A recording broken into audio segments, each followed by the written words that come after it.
स्वागत करता हूं बच्चों आपको अपने चैनल फलक स्टडी पे।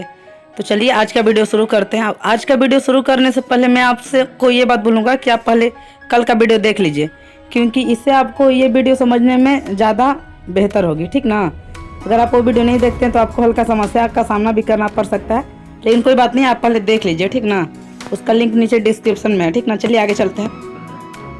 आज के वीडियो में बात करें इन जंतुओं में गैसों का आदान प्रदान, ठीक ना, कि कोई भी जंतु है तो उसमें गैसों का आदान प्रदान होता कैसे है। देखिए यहाँ क्या है। निम्न श्रेणी के जंतु जैसे एक कोशिकीय जीव, उदाहरण अमीबा, पैरामीशियम में श्वसन गैसों ऑक्सीजन तथा कार्बन डाइऑक्साइड का आदान प्रदान कोशिका झिल्ली से विसर्जन द्वारा होता है।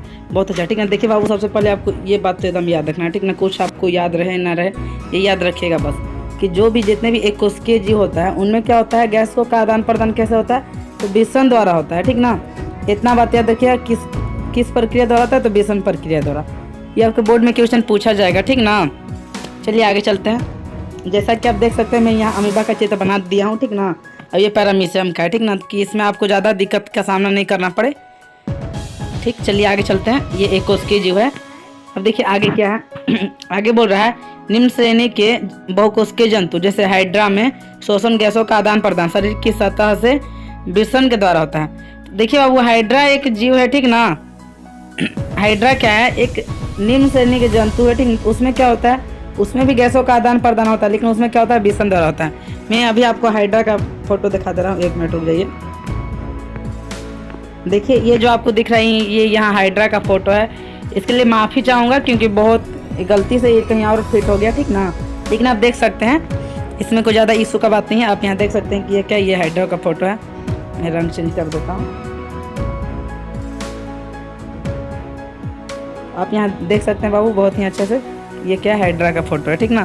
चलिए आगे चलते हैं। आगे क्या बोल रहा है, उस श्रेणी के जंतु जैसे पक्षी, मैमेलिया, ठीक ना, को अपनी जीवन संबंधी कार्यकलापों के लिए अधिक ऊर्जा की आवश्यकता होती है। ज़्यादा ऊर्जा के उत्पादन के लिए इन्हें अधिक ऑक्सीजन की जरूरत होती है। इसके लिए इनके शरीर में विशिष्ट प्रकार के श्वसन अंग पाए जाते हैं। देखिए बाबू, यहाँ बोल कर है, यहाँ सबसे पहले आप दो कीवर्ड देखिए। यहाँ तो एक बोल रहा है कि एक मैमेलिया, ठीक ना। आप यहाँ सबसे पहले एक मैमेलिया के बारे में देख लीजिए। एक मिनट बाबू, मैं हल्का इसे और कम कर देता हूँ। हाँ देखिए, माफ़ी चाहता हूँ इसके लिए, वो मेरा पेन अच्छा से नहीं चल रहा है। हाँ अब देखिए बाबू, एक तो मैमेलिया के बारे में आप देख लीजिए, ठीक ना। देखिए मैमेलिया क्या है, मैं आपको बताया था कि जितना भी कीवर्ड आएगा मैं आपसे डिस्कशन करूंगा। मैमेलिया कुछ है नहीं बाबू, मैमेलिया का मतलब है जो जिसके पास स्तन हो, जो अपने बच्चों को दूध पिया सके, ठीक ना, उसे मैमेलिया वर्ग में रखें। तो आप इतने बात याद रखिए कि जितने भी लेडीज कैटेगरी में आएंगे जो भी जंतु हैं उसे हम क्या कहेंगे, मैमेलिया बोलेंगे, बस, जो अपने बच्चों को दूध पिया सके। तो यहाँ तक यही बात बता रहा है बाबू कि जो उस श्रेणी के जंतु होते हैं, ठीक ना, या मैमल हो गए, ठीक ना, तो उसमें उनमें क्या होता है, अधिक ऑक्सीजन की आवश्यकता होती है, ठीक ना। बस यही बात बोल रहा है और ज़्यादा कुछ बात तो बोला नहीं। अधिक ऑक्सीजन की आवश्यकता होती है, इसलिए क्या होता है, उनमें श्वसन अंग पाए जाते हैं। तो चलिए बात कर लेते हैं हम कौन कौन श्वसन अंग होते हैं, ठीक ना। देखिए जंतुओं में सामान्यतः 3 प्रकार के श्वसन अंग होते हैं, ठीक ना। जंतुओं में 3 प्रकार के श्वसन अंग होते हैं, ये बात आपको याद रखना है, क्वेश्चन पूछा जाएगा, ठीक ना। पहला है श्वास नली या ट्रैकिया, दूसरा क्या है गिल्स, और तीसरा क्या है फेफड़े, ठीक ना। श्वास नली या ट्रैकिया के बारे में अभी आपको बता रहा हूँ, ठीक ना। और गिल्स के बारे में आप लोग जानते होंगे और फेफड़ा के बारे में भी आप लोग जानते होंगे, ठीक ना। चलिए आगे चलते हैं। देखिए बाबू, श्वास नली या ट्रैकिया क्या है। ट्रैकिया द्वारा श्वसन कीटों जैसे टीडा तथा तिलचट्टा में होता है। बहुत अच्छा, ठीक ना। इतना बात याद रखिएगा बाबू कि जो ट्रैकिया होता है, इसमें ट्रैकिया किस में होता है, ट्रैकिया द्वारा श्वसन किस में होता है, तो टिड्डों में होता है, ठीक ना। इतना बात आपको बहुत अच्छे से याद रखना है, ठीक ना। ये क्वेश्चन आपसे पूछा जा सकता है आपके बोर्ड में ऑब्जेक्टिव में, ठीक ना। होता है ट्रैकिया शरीर के भीतर स्थित अत्यंत शाखित हवा भरी नलिकाएं हैं, जो एक और सीधे ऊतकों के संपर्क में होती है तथा दूसरी ओर शरीर की सतह पर श्वास रंध्र नामक छिद्र के द्वारा खुलती है। बहुत अच्छा, देखो वो बोल कर है। यहाँ तक तो एक बात आपको ये बात बोल दिया कि जो ट्रैकिया है, वो ट्रैकिया क्या होता है। पहला तो मैं आपको ये फोटो समझाता हूँ। आप यहाँ देखिए पहले, ठीक ना, एक मिनट। हाँ आप यहाँ देखिए बाबू, ये फोटो आपके मैं आपका बुक से लिया हूँ। देखिए ये जो आप देख रहे हैं, ये भाग, ये क्या है, यहाँ से लेके यहाँ तक ये भाग क्या है, ट्रैकिया है, ठीक ना। ये क्या है, ट्रैकिया है। और ट्रैकिया क्या होता है, आगे चल के श्वास रंध्र में खुलता है, ठीक ना, जैसे कि आप यहाँ देख सकते होंगे। एक मिनट में आपको दिखा रहा हूँ। देखिए यहाँ क्या बोल रहा है, अब ध्यान से एक बार आप पढ़े, ठीक ना।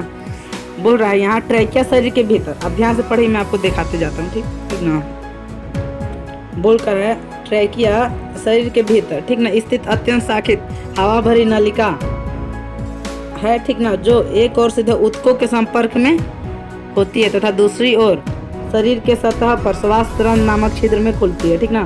तो अब जैसा कि आप देख रहे होंगे बाबू, तो ट्रैकिया क्या है कि पहले ऊतकों के संपर्क में रहता है आगे जाकर, ठीक ना। मतलब अगर मैं बताऊं तो मान लीजिए अगर कोई एक मिनट बाबू, मेरा पेन नहीं है अच्छा चल रहा। मान लीजिए अगर ये कोई अगर टिड्डा है बाबू, तो यहाँ ये क्या रहेगा, ये वाला भाग मेरा ट्रैकिया रहेगा, ठीक ना। और ये भाग ट्रैकिया आगे चल के जहाँ खुलेगा ना, उस हम क्या बोलेंगे, श्वास रंध्र बोलेंगे। तो आशा करता हूँ कि आपको समझ में आ गया होगा, ठीक ना। नहीं समझ में आया होगा तो बाबू कमेंट बॉक्स जरूर कीजिएगा, मैं आपको समस्या दूर करने का प्रयास करूंगा। चलिए आगे चलते हैं। देखिए यहाँ ध्यान देने योग्य बात यह है कि कीटों में ट्रैकिया के द्वारा श्वसन में गैसों का आदान प्रदान रक्त या रुधिर के माध्यम से नहीं होता। ये बात बिल्कुल याद रखिएगा, मोस्ट इंपॉर्टेंट क्वेश्चन है, ठीक ना। अभी मैं इसके बारे में समझाता हूँ।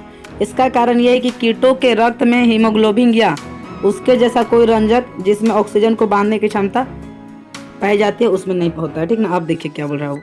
पहला बात तो आप ये याद रखिए कि कीटों में क्या नहीं पाया जाता, तो कीटों में हीमोग्लोबिन नहीं पाया जाता, ये आपको याद रखना है, ठीक ना। अब कीटों में हीमोग्लोबिन नहीं पाया जाता है तो बाबू कीटों में क्या होता है। अब देखिए वहाँ एक बार मैं आपको और अच्छे से पढ़ के बताता हूँ, ठीक ना। आप यहाँ ध्यान से बोल रहा है कि ट्रैकिया के द्वारा श्वसन गैसों का आदान प्रदान रक्त या रुधिर के माध्यम से नहीं होता है। अब जिसमें ट्रैकिया पाया जाएगा, ट्रैकिया उसे में पाया जाएगा जिसमें रक्त नहीं पाया जा रहा है, जिसमें रक्त में हीमोग्लोबिन नहीं पाया जा रहा है। तो इतना बात आप याद रखिएगा, ज़्यादा इंपॉर्टेंट बात है नहीं, ये तो ज़्यादा इंपॉर्टेंट बात है, लेकिन आप इतना बात याद रखिएगा कि हीमोग्लोबिन नहीं पाए जाते हैं। किस में नहीं पाया जाते हैं, तो छोटे जो कीट होते हैं जिनमें ट्रैकिया पाया जाता है उनमें क्या होता है, हीमोग्लोबिन नहीं पाए जाते हैं, ठीक ना। क्या है कि जब ट्रैकिया उन्हीं जीवों में ही पाया जाता है जिनमें क्या होता है, हीमोग्लोबिन की अनुपस्थिति होता है, ठीक ना। क्योंकि हीमोग्लोबिन का गुण होता है बाबू कि वो ऑक्सीजन को क्या करता है, बहाता है, ठीक ना। आप समझ गए होंगे आशा करता हूँ। चलिए आगे चलता हूँ। जैसा कि आप यहाँ देख सकते हैं, ठीक ना, मैं आपको चित्र में यहाँ टीडा और ये सब का चित्र लिया हूँ। चलिए आगे चलते हैं बाबू, ये उतना इंपॉर्टेंट नहीं है चित्र देखना। चलिए आगे चलते हैं। देखिए क्या बोल रहे हैं, गिल्स। अब गिल्स आप लोग बहुत अच्छे से जान रहे होगे, मुझसे अच्छे से जान रहे होगे, ठीक ना। तो इसमें ज़्यादा बताने वाला बात नहीं, फिर भी बताता हूँ। गिल्स एक विशेष प्रकार का श्वसन अंग है जो जल में घुलित ऑक्सीजन का उपयोग श्वसन के लिए करता है। श्वसन के लिए गिल्स का होना मछलियों के विशेष लक्षण है। बस आप लोग जानते हो कि श्वसन का उपयोग करता है मछली लोग गिल्स में, ठीक ना। चलिए आगे चलते हैं। प्रत्येक मछली में गिल्स 2 समूहों में पाए जाते हैं। इतना बात याद रखिए, गिल्स क्या होता है, दो समूहों में पाए जाते हैं। अगर नहीं, वैसे ये मछली नहीं है लेकिन आप लोग मान लो, ठीक ना। अब देखो बाबू कि जो गिल्स होते हैं वो गिल्स कहाँ पाए जाते हैं, तो यहीं गिल्स पाए जाते हैं, ठीक ना। ये 2 इधर मैं आपको और अच्छे से बता रहा हूँ, इसके लिए माफ़ी चाहता हूँ। देखिए आगे चलता है बाबू, क्या बोल रहा है, गिल्स क्या बोल रहा है, 2 रूपों में पाए जाते हैं। आप पहले यहाँ देखो, गिल्स 2 भाग में पाए जाते हैं। एक मिनट आप देखो, हाँ यहाँ पहले समझ लो। आप लोग यहाँ देख रहे होंगे, ये एक भाग इधर से हो गया और दूसरा भाग इधर से होता है, ठीक ना, उधर में। तो गिल्स 2 रूपों में मतलब 2 भागों में पाया जाता है मछलियों में। आशा करता हूँ कि यहाँ तक आप समझ गए होंगे, इसमें ज़्यादा कुछ समझाने वाला नहीं है, ठीक ना। तो 2 समूहों में पाए जाते हैं। गिल्स के प्रत्येक समूह के सिर के पार्श्व भाग में आँख के ठीक पीछे स्थित होते हैं। तो आँख के पीछे स्थित होते हैं गिल्स, आप ये बात जानते हो। प्रत्येक समूह में कई गिल्स आगे से पीछे की ओर श्रृंखलाबद्ध तरीके से व्यवस्थित होते हैं। हर गिल्स एक चपटी थैली में स्थित होती है जिसे हम गिल्स कोष्ठ कहते हैं। देखिए गिल्स कोष्ठ क्या है, ठीक ना। तो मैं आपको गिल्स कोष्ठ बताता हूँ, यहाँ इंपॉर्टेंट है गिल्स कोष्ठ। आप यहाँ देख लो एक बार, देखो ये जो आपको दिख रहा है, ये जो आपको दिख रहा है यही क्या है, गिल्स कोष्ठ है और ये कुछ नहीं है, ठीक ना। जहाँ गिल्स हमारा स्थित है, ठीक ना, उसी को हम गिल्स कोष्ठ कहते हैं। चलिए आगे चलता हूँ। देखिए आगे क्या बोल रहा है, ये गिल्स कोष्ठ एक और आहार नाल की ग्रसनी या फेरिंग्स में खुलता है तथा दूसरी ओर शरीर के बाहर खुलता है। प्रत्येक गिल्स कोष्ठ में कई गिल्स पट्टिकाएँ होती है। देखिए गिल्स पट्टिकाएँ क्या है मैं आपको बताता हूँ, ठीक ना। और गिल्स कोष्ठ आगे जाके क्या बोल रहा है, फेरिंग्स में खुलता है, ठीक ना, मतलब निगल द्वार के आगे जाता है, ठीक ना। चलिए आगे चलते हैं। देखिए आगे क्या बोल रहा है, मछलियों में जल की धारा मुख से आहार नाल के फेरिंग्स में पहुंचता है। यहाँ जल की धारा में स्थित भोजन तो फेरिंग्स से ग्रसनी में चला जाता है, परंतु जल गिल कोष्ठ में तथा फिर शरीर के बाहर चला जाता है। देखिए बाबू यहाँ तक क्या बोला, मैं आपको यहाँ तक समझाता हूँ, माफ़ी चाहता हूँ इसके लिए। देखिए बाबू यहाँ तक बोल क्या रहा है कि सबसे पहले आहार जो गिल्स होता है वो गिल्स के द्वारा क्या होता है, फेरिंग्स में जाता है, ठीक ना। मतलब श्वास नली में जाता है, ठीक ना। श्वास नली के बाद वो क्या होता है, ग्रसनी में चला जाता है, ठीक ना। यही बात बोल रहा है कोई भी जल। चलिए आगे चलते हैं। यहाँ तक मैं आशा करता हूँ कि आपको समझ में आ गया होगा, ठीक ना।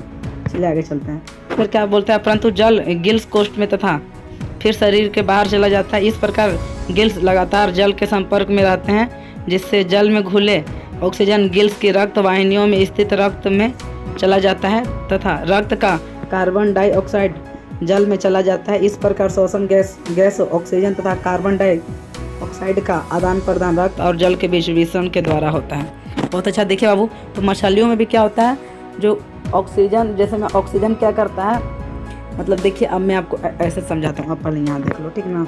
देखो मछलियों में होता है क्या, ठीक ना। ये जो गिल्स है बाबू, ये जो यहाँ जो आप गिल्स देख रहे हो, ठीक ना।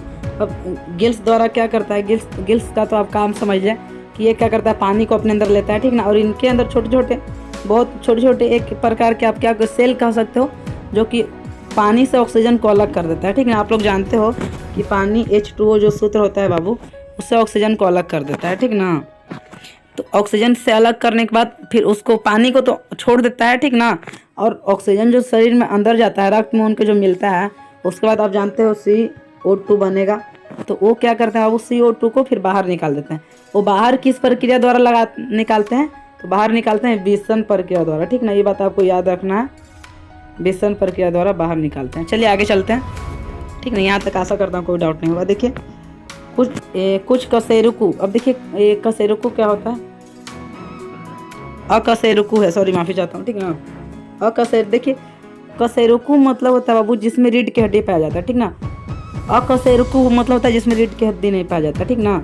जैसे झींगा, सीप भी जलीय श्वसन गिल्स द्वारा ही होता है। इस प्रकार श्वसन का जलीय श्वसन होता है। मतलब देखिए बाबू, जो भी गिल्स द्वारा श्वसन करता है उसे हम क्या कहते हैं, जलीय श्वसन कहते हैं। झींगा उसे मछली के प्रजाति में ही आते हैं, ठीक ना। तो आप समझ गए होंगे, आशा करता हूँ। चलिए आगे चलता हूँ। फेफड़ा, देखो वो फेफड़ा क्या है, फेफड़ा उपसंघ वर्टिब्रेटा के, अब देखिए यहाँ एक की वर्ड आ गया कि वर्टिब्रेटा क्या है। देखिए बाबू, वर्टिब्रेटा का मतलब जिसमें रीढ़ की हड्डी पाया जाता है, ठीक ना, उससे हम वर्टिब्रेटा में रखते हैं। आप इतना भी याद रखें। यहाँ क्या बोल रहा है, वर्टिब्रेटा के उच्च वर्गीय जंतुओं में श्वसन के लिए फेफड़ा पाया जाता है, जो वायवीय श्वसन के उपयोग में आता है। वर्ग एम्फीबिया जैसे मेढक में फेफड़े के अतिरिक्त त्वचा तथा मुख ग्रसनी से भी श्वसन होता है, परंतु रेप्टिलिया जैसे सर्प, लिजार्ड, कछुआ तथा मगरमच्छ तथा उच्च श्रेणी के वर्टिब्रेटा जैसे एविज पक्षी तथा मेमेलिया जैसे मनुष्य में श्वसन से फेफड़े में होता है। देखिए अब यहाँ क्या बोल रहा है, यहाँ पहला तो बोल रहा है वर्टिब्रेटा जिसमें रीढ़ की हड्डी पाया जाता है, ठीक ना, उनमें होता है फेफड़ा सिर्फ, ठीक ना। लेकिन फिर मेढक के बारे में बता रहा है बाबू, ठीक ना। मेढक में क्या होता है, मेढक क्या करता है, अपना वो त्वचा से भी करता है, ठीक ना, सांस ले लेता है, ठीक ना। एम्फीबिया में जो आता है, ठीक ना, जो कि उभयचर एम्फीबिया मतलब होता है बाबू, जो कि स्थल पे भी रह सकता है और जल में भी रह सकता है। पहला एक मेढक में यह बात आप याद रखिएगा कि मेढक में क्या होता है कि त्वचा से भी वो ऑक्सीजन ग्रहण कर सकता है, ठीक ना। आशा करता हूँ कि आप समझ गए होंगे, ठीक ना। तो आज का वीडियो यहीं तक है बाबू, ठीक ना। मैं देख लेता हूँ, अब आगे तो नहीं है। आज का वीडियो यहीं तक है। तो अगर वीडियो अच्छा लगा तो चैनल को सब्सक्राइब कर दे और बाबू, और उससे ज़्यादा अच्छा लगा होगा तो हल्का सा लाइक भी कर दे। तो चलिए।